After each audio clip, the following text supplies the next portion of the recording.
What's going on, guys? My name's Spence, And I'm Mitch.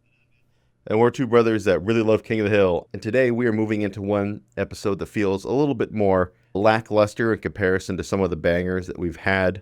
This is The Son That Got Away. I would describe this one as easily forgettable. Yeah, but it is pivotal because it does really develop the relationship between Connie and Bobby to a much more romantic level, something that becomes more important as the show develops.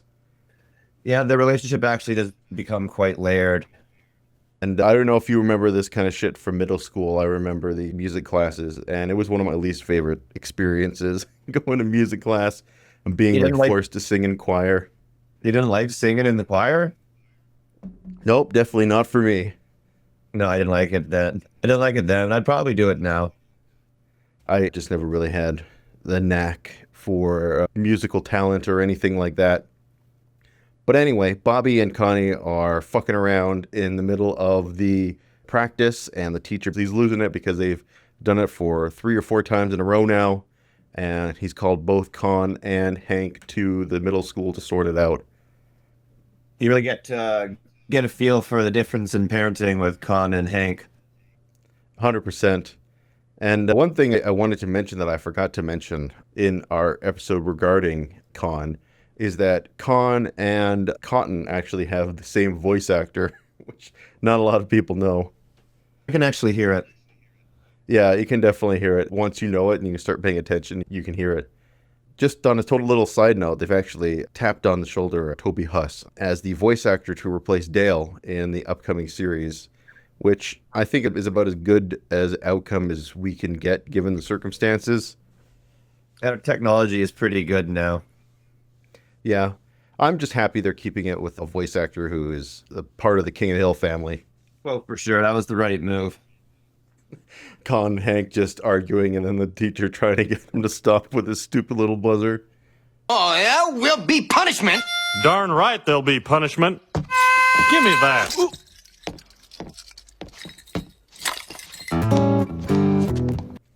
So yeah, both Bobby and Connie are in the doghouse, and I love the differences in punishment that Bobby and Connie get.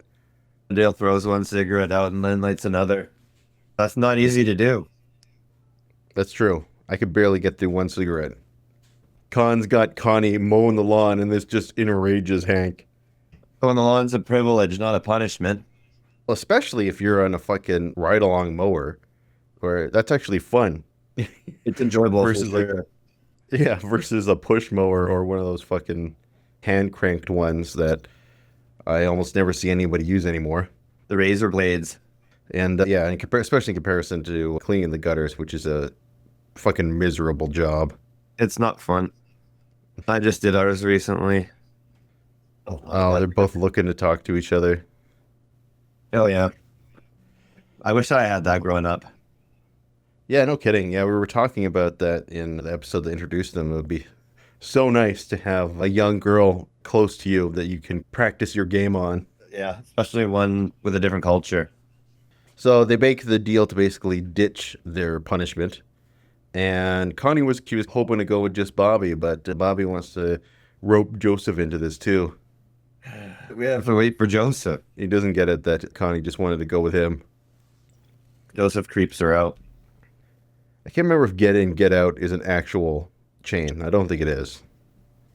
Could be. So I like the random assortment of things that they buy. Like Yeah. glow sticks, fucking scented candles. Pantyhose. Yeah, the guys get bored, so they decide to do Hank's gutters for them. That's awesome. I need Yeah, friends I like wish that. Yeah, I was just gonna say I wish I had friends like that. But they come to the realization here pretty quickly that Con and Bobby have flown the coop. Oh, and she even left the mower running. That would trigger me. Oh, for sure. And Dale, I think, reports here that Joseph is gone as well. So all the kids are gone. And yeah, they're trying to figure out something to do, and they end up going to these caves or something like that in the Arlen Hills. And that's definitely something I would do as a kid. We didn't have anything like that really where we grew up, but It just had we had lots of endless forests. exactly. I was just gonna say just tons of forests to explore, and I do remember building my fair share of forts and whatnot in the middle yeah. of the forest. Yeah. I loved a good fort build. Classic childhood activity. Still love a good fort build. Yeah, I remember because where we grew up, there was lots of homes being built too. So we would like steal lumber and stuff like that I from know. houses being in the middle of being built and use them for our fort. Now I'm getting my residential builder's license, and I'm like, I really hope some kids don't do that to me. They're a little bit more on top of it now with they got things locked down and security cameras and shit like they didn't really have when we were kids. No, it's just up for grabs. Yeah, exactly. They got all the adults trying to figure out where the hell the kids went, and they're all trying to put their heads together and figure out where kids would go back in the day to entertain themselves. There's some good ones in there.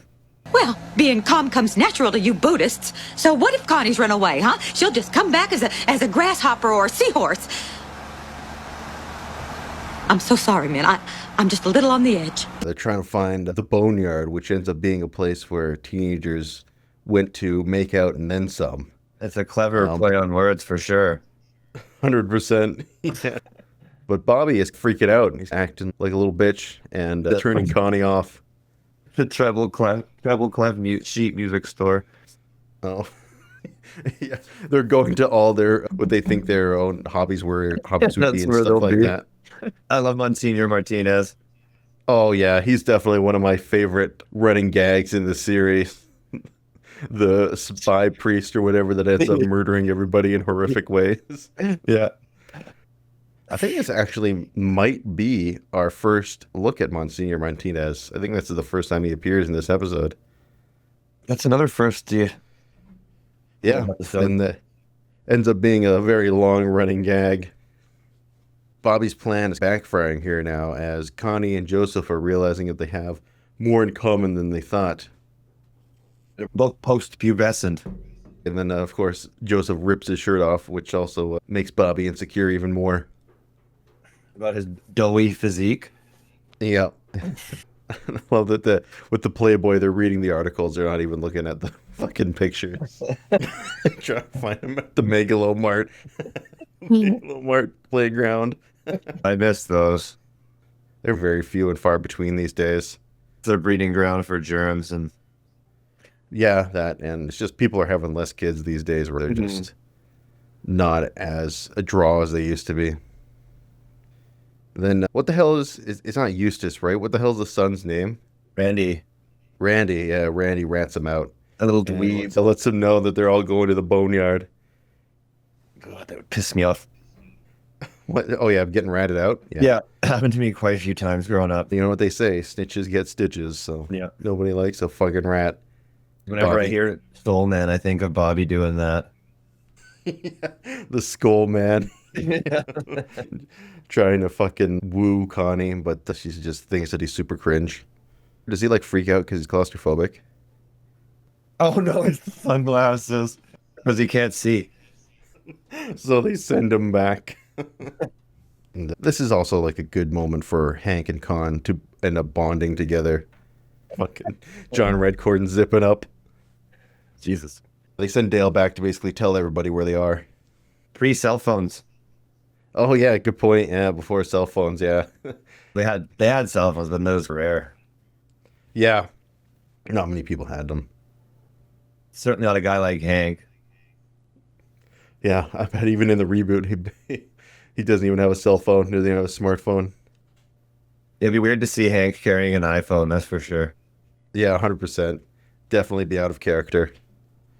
And Hank and Kahn take the wrong turn trying to find the kids. Bobby's stress eating. Yeah, they eat all their food. And I wonder, why didn't they just turn around and go back? Like, it would not be that hard to get down that hill, but That's a good point. I never even thought of that. they all just sit around and wait and accept that their doom is coming. And Bobby basically says that when he goes, that they should eat his corpse.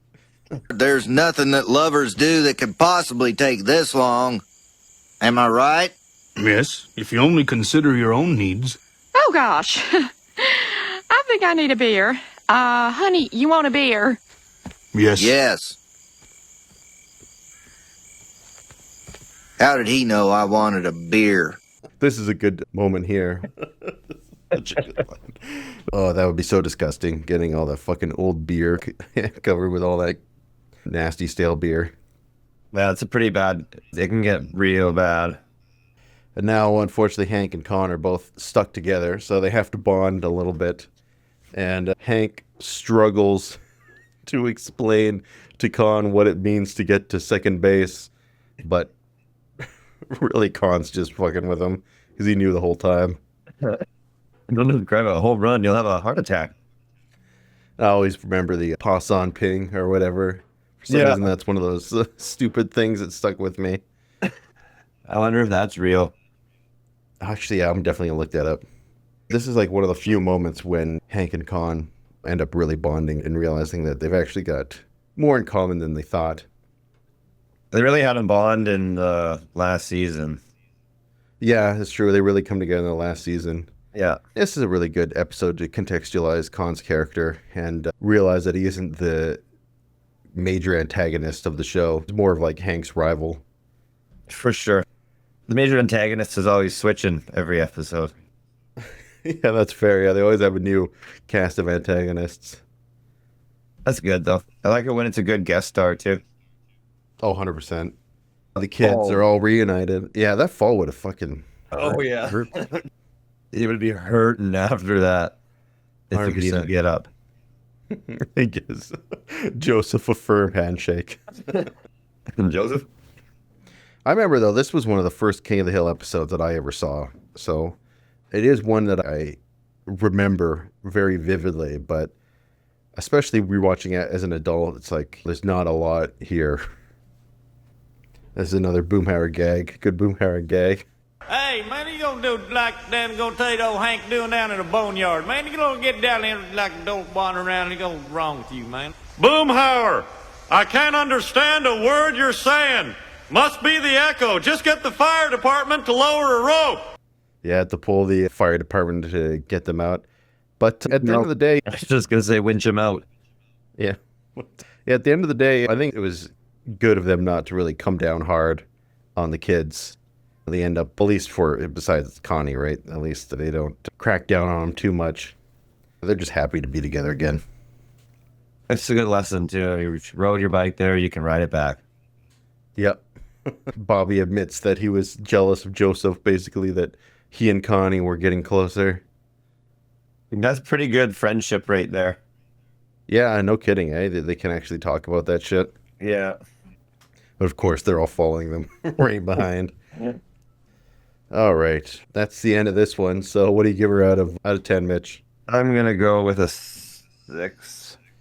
6, eh? Yeah, I would say, yeah, I'll just go with a 6 too. I was originally going to go with a 7 after rewatching it. Right now, I just feel like, yeah, there's just not a lot there. Though, again, the audience disagrees with us because they give this one a 7.5. Almost as good as the last episode. So it makes me think that a lot of these people really don't know what the fuck they're talking about when it comes to King of the Hill. Yeah, I wonder if we're going to have any of our subscribers disagreeing with us on this episode. I think we will. I think there will be some people that... Backlash?